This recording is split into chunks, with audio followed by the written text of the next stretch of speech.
In the year after the attack on the nation's capital, Texas Republicans passed a major elections bill that Democrats tried to fight over the summertime by breaking quorum and fleeing to D.C. KXAN's Maggie Glenn takes a closer look at the impact on the Texas political landscape.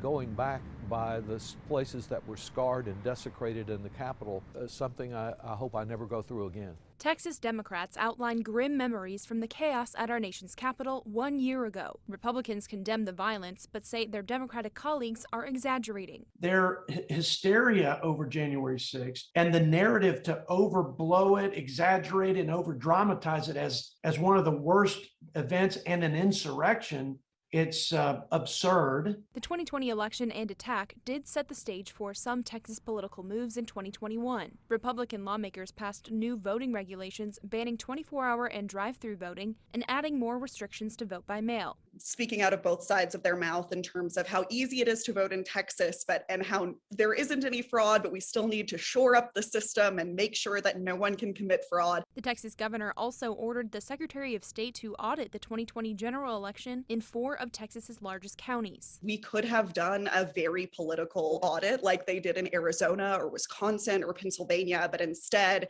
the new Secretary of State, John Scott, approached this in a very diplomatic way. Those results came in on the last day of 2021, and while there were a few irregularities that, of course, showed no signs of massive fraud. Still, the claims that fueled last year's attack are expected to appear on the campaign trail this year. Maggie Glenn, KXAN News. Hussman says that she also expects voting rights to be top of mind when lawmakers return to the state capitol for the 88th legislative session next January as well.